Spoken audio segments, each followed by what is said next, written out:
Ça va ou quoi, Guillaume? Ouais, et Ça toi? va bien? Ouais, C'est la rentrée quoi. Ouais, je vois le coach, il me regarde comme le CPE. Alors que... Ah, il y a le directeur.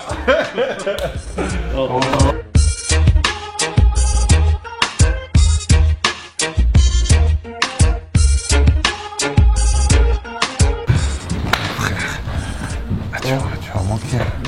T'es beau.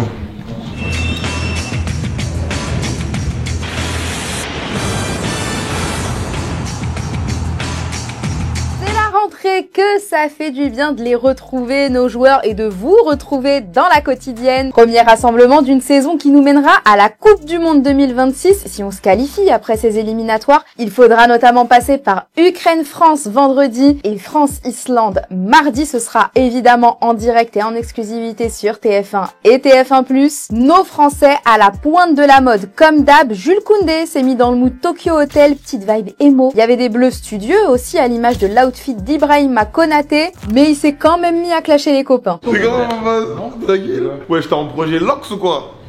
Petit projet. Petit projet.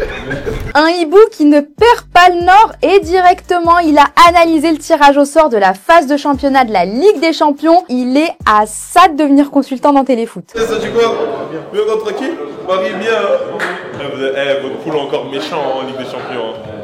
Oui, ils veulent pas vous laisser. Aïe, aïe, aïe. Barcelone là-bas. Et c'est vraiment le gars qui met l'ambiance. Il nous a transportés dans l'univers collège avec un objet. Appelez-le désormais Hibou Banks. C'est un génie le gars.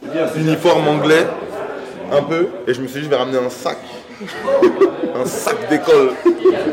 Et je vais demander à tout le monde de signer parce que je me rappelle à l'époque, c'est ça on faisait.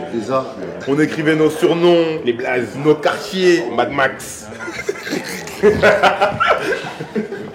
Konaté d'ailleurs qui était incertain pour ce rassemblement après être sorti sur blessure lors de Liverpool-Arsenal. La rentrée a commencé difficilement pour Didier Deschamps parce que des probables blessés, il en a dans son effectif. Il y a d'autres joueurs dont fait partie Hibou, Ousmane et peut-être quelques autres aussi qui doivent être vérifiés par le doc légal à leur arrivée, donc ils viennent là mais j'ai pas les infos là, donc j'espère pas être amené à faire d'autres changements, mais c'est pas des soucis où c'est clair et net et ils seront pas disponibles. Et c'est une rentrée spéciale pour Dédé qui entame sa dernière année à la tête des Bleus et lui-même voit la différence entre son arrivée en 2012 et aujourd'hui. Il y a des choses que je peux faire de la même façon, il y a des choses que je fais différemment aussi, les générations ont changé aussi, donc avec le maître mot comme d'habitude m'adapter, mais quand on avance dans la vie, donc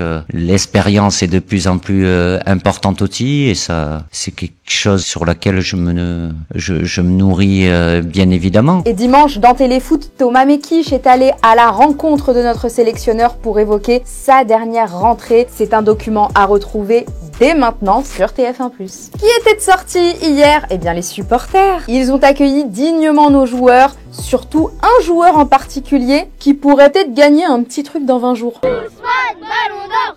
Ousmane, ballon d'or! Ousmane, ballon d'or! Ousmane, ballon d'or! Ousmane, ballon d'or! Et il y a des fans du rookie Hugo Ekitike qui avaient fait spécialement le déplacement pour lui donner des bonnes ondes. Il a le bon maillot. Bah tu connais, voilà. C'est la famille. Bien vu. T'as pas tout fait. Mon gars fait du sale à Liverpool. Tenez, c'est aussi la première de Marnes Akliouche. Et le monégasque marque des points. Il nous a mis la larme à l'œil en détaillant ce que l'équipe de France représente pour lui. Ça représente le pays, la fierté, l'honneur. Pour moi, c'est aussi ici, c'est la réussite, c'est la victoire, c'est plein de belles valeurs. Et voilà, c'est juste une fierté. Qu'il upgrade chez les A, ses amis des espoirs New Generation ont débarqué à Clairefontaine avec 6 nouveaux, ou devrais-je dire 7 en comptant Christophe Jallet. L'ancien parisien occupera le poste de deuxième adjoint du sélectionneur Gérald Baticle, chargé du secteur défensif évidemment. La FFF a expliqué, je cite, qu'il suivra en parallèle son processus de formation dispensé par la DTN. Bonne chance à futur coach Jallet.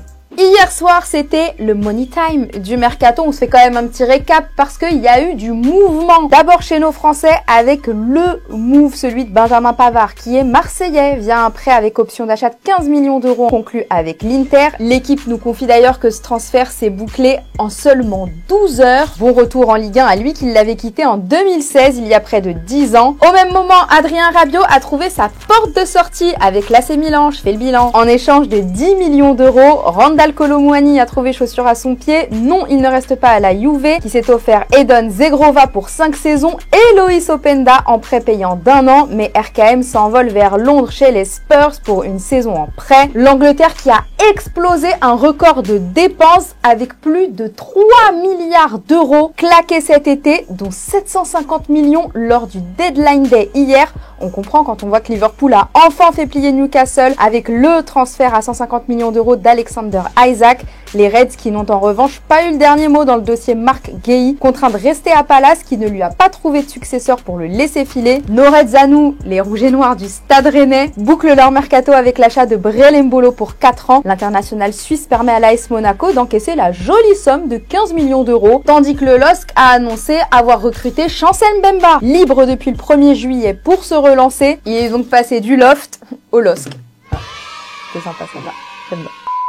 Bon, outre Kolo Muani, Isaac et consorts, on a aussi eu hier soir les transferts d'Amari Traoré au PFC, Naef Aguerd à l'OM, Ederson à Fenerbahçe, Donnarumma à Man City, Yohan Wissa à Newcastle ou encore Ben Chilwell à Strasbourg, club ami de Chelsea. Donc je vous pose la question du jour, quel transfert vous a le plus séduit durant le Money Time? Vous nous dites tout et demain, vous savez quoi?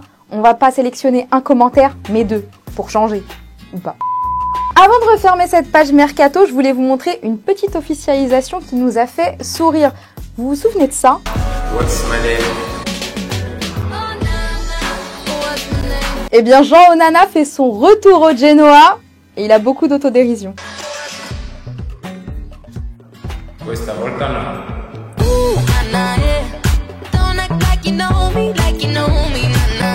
Sachez tout de même que le mercato se poursuit, regardez un petit peu, c'est juste que ce soir aux Pays-Bas, vendredi pour l'Autriche, jeudi 11 en Arabie Saoudite ou encore vendredi 12 en Turquie, il y aura encore du mouvement. Petite parenthèse, nous sommes sur une semaine spéciale bleue, mais pas seulement sur ceux du football. En basket, nos basketteurs disputent en ce moment l'Eurobasket, c'est en diffusion sur les antennes du groupe TF1. Et ce soir, c'est France-Pologne à 20h30 en direct sur TFX et TF1+. Les Bleus, actuellement 3e de leur groupe, affrontent le leader. C'est donc à ne pas manquer, TFX 20h30. Et ben voilà, c'est la fin de la quotidienne. On va se retrouver à J-2 d'Ukraine-France. Ce sera vendredi dès 20h35 en direct sur TF1. Et d'ici là, on se quitte avec notre sélectionneur Didier Deschamps dans un entretien mené par Thomas Mekich à retrouver sur TF1+. Ciao. Allez, mercredi, c'était de la rentrée aussi pour Didier Deschamps, sa 14e à la tête des Bleus, avant le début des matchs de qualification à la prochaine Coupe du Monde. Thomas est allé faire le point avec le sélectionneur de l'équipe de France. C'était bien, hein? C'est cool, on regarde.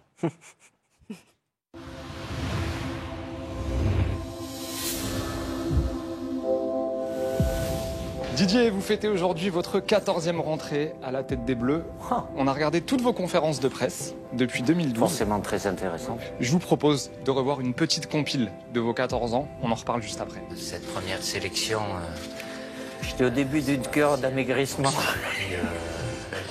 Est-ce que vous êtes fier, Didier, quand vous voyez le chemin parcouru depuis votre arrivée en bleu en 2012? Si je vous réponds oui, ça veut dire que je regarde dans le rétro et ça ne m'intéresse pas du tout. Ce qui a été fait a été fait. Évidemment, il y a eu de très bonnes choses et si je suis encore là aujourd'hui, c'est parce que l'équipe de France a gagné pas mal de matchs. Moi, ce qui m'intéresse, c'est aujourd'hui et demain.